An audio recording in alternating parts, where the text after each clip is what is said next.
A little girl plays with a glowing blue powder in the dark. She thinks it's magic. Her family thinks it's beautiful. Within days, she's dead, and the city she lived in is thrown into panic. But no one told them it was radioactive. No one protected them. Why? Goiânia, a city in central Brazil. In 1987, it was growing fast, optimistic, modern, alive. But beneath that optimism, there were things left behind. An abandoned hospital, locked doors, and inside, a machine that should have never been touched again. It was a radiotherapy device, once used to treat cancer, now forgotten. Two men, looking for scrap metal, broke it open. They didn't know what they had taken. Within days, the glowing dust inside that machine began to spread from home to home, from hand to hand. No one knew it was radioactive. No one saw it as poison. Until people began to fall sick with no explanation. What followed became one of the worst radiological disasters in history. But it didn't begin with an explosion. It began with trust. It started simply. On September 13th, 1987, two men entered the ruins of an old medical clinic in Goiânia. They weren't thieves, they were scavengers, searching for metal to sell. The clinic had been abandoned for years after relocating, but one machine, heavy, sealed, and marked with strange symbols, remained inside. It was a teletherapy unit, used to treat cancer through controlled radiation. But the markings meant nothing to the men. They believed they had found something valuable.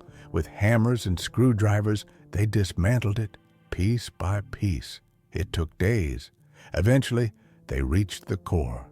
Inside, a small capsule containing Cesium-137, a radioactive isotope shielded inside thick metal.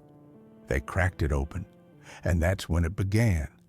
The powder inside shimmered. It gave off a faint blue glow.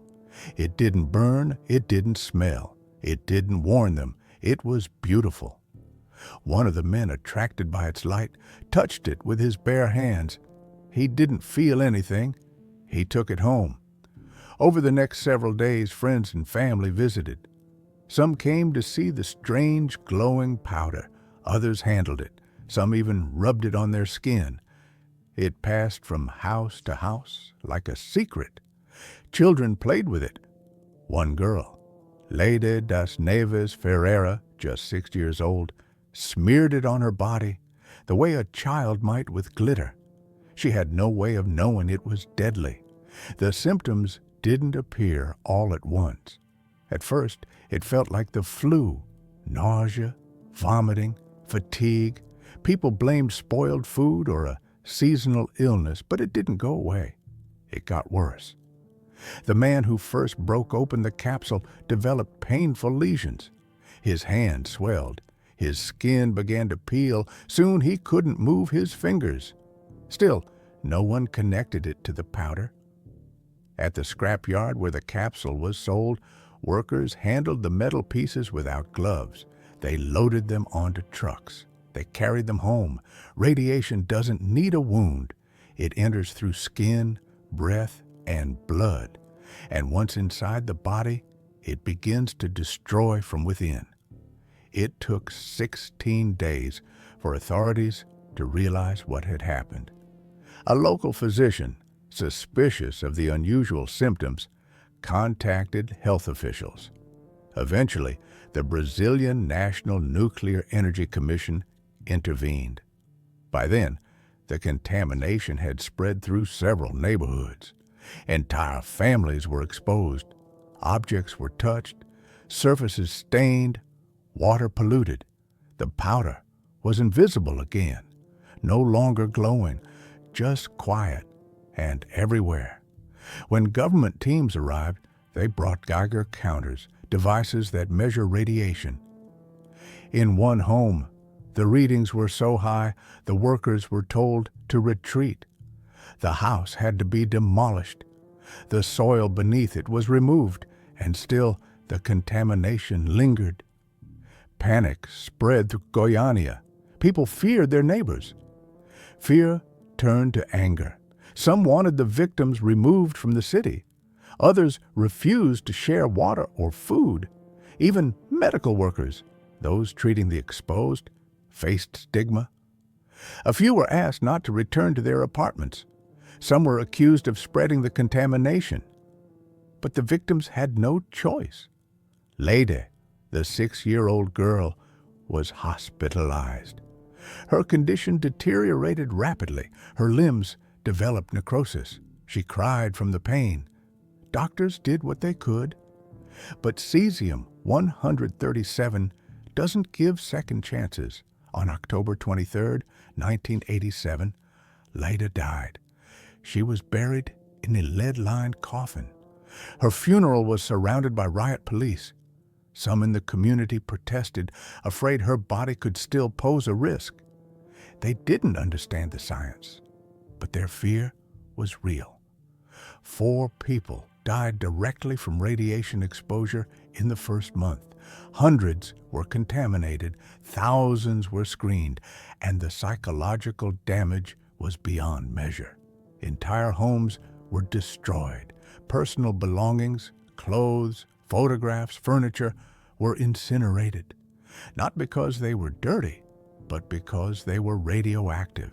People who had built lives over decades lost everything: their homes, their health, their sense of safety, all from a substance they never knew existed. In total, over 40 houses were significantly contaminated. Some were torn down. Others were sealed off for years. The cleanup took months. Workers in protective suits scoured neighborhoods. Trucks hauled away tons of radioactive waste, but the damage had already taken root. What couldn't be cleaned was memory. Families struggled with guilt.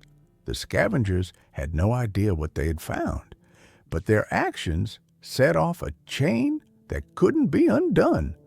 Some blamed them. Others blamed the authorities for leaving the device behind. The truth sat somewhere in between.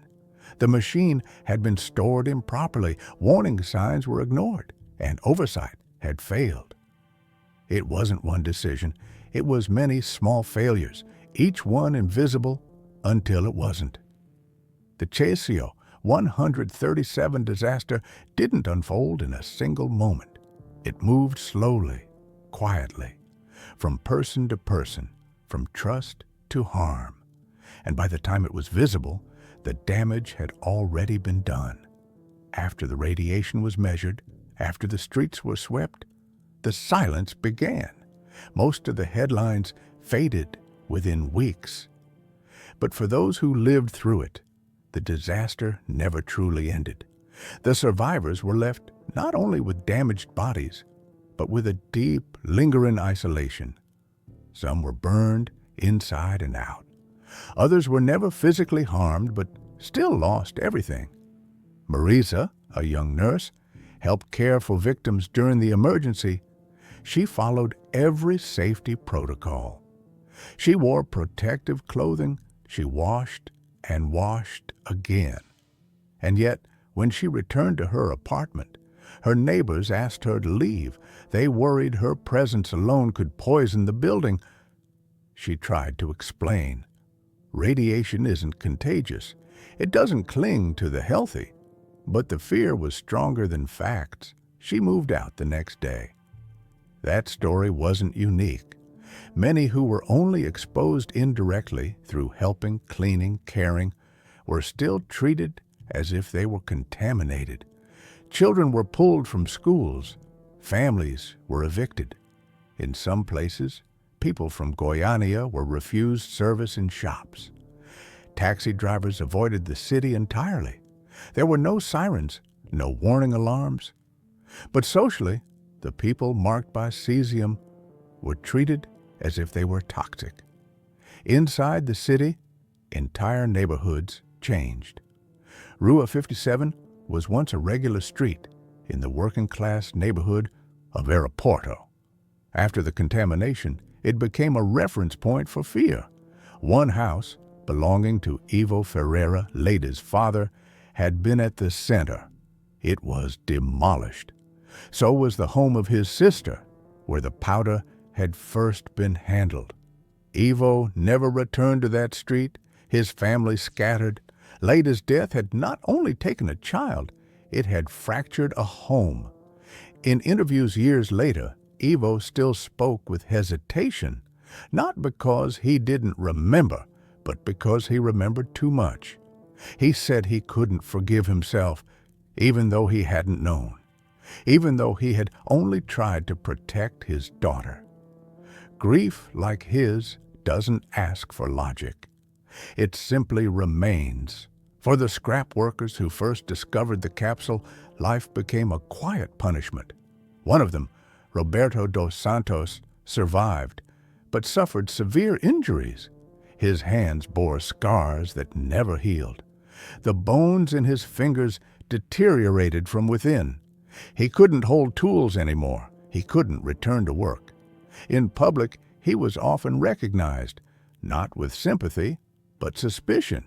Some called him careless. Others called him a killer. But he had only done what many in poverty do, searched for something to sell. What he found was death wrapped in metal. Roberto became a symbol, not of blame, but of what happens when danger is left in the shadows and left in reach. The city's emergency response workers, doctors, nurses, drivers, civil servants, also carried invisible burdens. Many were not trained for radiation emergencies. They improvised with the little they knew. They stayed on duty for days without sleep. Some later reported long-term health issues. Others simply left the profession altogether, not because they were afraid of radiation, but because they had watched too many people suffer without being able to stop it. In the years after the disaster, the city created the Foundation for Radiological Protection and Assistance. It provided medical follow-up and compensation. But bureaucracy moved slowly. Survivors waited years for help. Some received pensions, others were denied. The medical records weren't always clear. Radiation doesn't leave simple evidence. It damages DNA. It alters blood cells. But its effects don't follow a straight line. For many, proving their illness was connected to the disaster became another battle. They weren't just healing, they were fighting to be believed. In the outskirts of Goiânia, a guarded site was built. It holds the radioactive waste collected from the cleanup, over 3,000 cubic meters. Concrete containers, sealed barrels, layers of soil. It's expected to remain dangerous for the next 180 years. But the real weight of the disaster isn't stored there. It lives in people's memories, in what was lost, and in what was never spoken again. Children who survived often grew up with health problems, immune disorders, developmental issues, persistent fatigue. Some were told they were fine, that everything was safe now, but they knew their childhoods had ended differently than others. Some refused to speak of it. Others made it their life's work to prevent it from happening again. Pain shaped them in different ways, but none were left untouched. In Goiânia today, the city has grown. Its skyline is taller, its streets busier, new buildings stand where old ones were once torn down. And yet, for those who remember 1987, there are gaps that never closed. A missing house, a daughter's bedroom never rebuilt, a life lived under suspicion because of something they never chose. The cesium was removed, the machines were taken away. But the silence after, the mistrust, the grief, the guilt, stayed. In the years that followed, official investigations were launched. Reports were written. Liability was debated. But no one was ever criminally convicted. The clinic's owners argued they had tried to secure the site, that the government had failed to take proper responsibility for removing radioactive equipment, that they had warned someone. Government officials claimed otherwise. They pointed to the laws, to the gaps, to the confusion. In the end, the story settled not into justice, but into bureaucracy. Some families received financial compensation, others did not. The difference often came down to paperwork or timing. The court decisions offered little sense of closure. No one admitted guilt. No one said, "We failed you." And yet, something had clearly failed. People still ask how it happened, how a high-risk device was left behind in a building open to the public, how no one noticed it was missing, how a child came to die from something no one could see. But the answers are fragmented. Part of the truth lies in economic reality. The men who found the device weren't vandals. They were informal workers collecting scrap to survive. In Brazil in the 1980s, many lived this way, off the edges of what others left behind. What they found wasn't just cesium, it was abandonment. Another part of the truth lies in technical oversight. Radioactive material like cesium-137 is supposed to be tracked, registered, and secured. But in this case, it wasn't. There were no alarms, no regular inspections. The machine sat there for years, not guarded, not dismantled, not removed. And when it was finally touched, the people who touched it had no idea what it was. Internationally, the Goiânia disaster became a case study. Seminars were held, regulations were reviewed, terms like orphan source became more widely understood, referring to radioactive material that's lost, stolen, or forgotten. But in Goiânia, no seminar could explain what it felt like to bury a child. No safety manual could undo the silence in a family home. No law could tell someone how to carry the weight of being blamed for not knowing. To this day, over 100 people remain under long-term medical monitoring. Some have developed cancers. Some suffer from chronic fatigue, neurological issues, anxiety. But proving those symptoms are linked to the cesium is difficult. Radiation leaves traces, but not all of them are visible on a scan, and so many continue without recognition. They live with uncertainty, never sure if their body is still carrying something it can't name. The government declares the area safe, but trust is harder to restore than buildings. One question remains unanswered for many. What would have happened if nothing had been done? If the local doctor hadn't raised alarm? If the contaminated objects had traveled further? If the capsule had been broken in a crowded area, not a private home? The scale of the tragedy could have been even worse, but that doesn't comfort those who lost everything. It only deepens the sense of how close it came to being larger than it was, and how little stood in the way. The Goiânia disaster wasn't caused by a weapon. It wasn't the result of war or sabotage or intentional harm. It came from neglect, from silence, from systems that looked away. And for those who lived through it, that silence echoed the loudest. If you walk through Goiânia today, you won't see signs of what happened. The demolished homes are gone. The hospital where victims were treated has been replaced. The glowing powder is no longer part of the soil. But absence can hold its own kind of presence.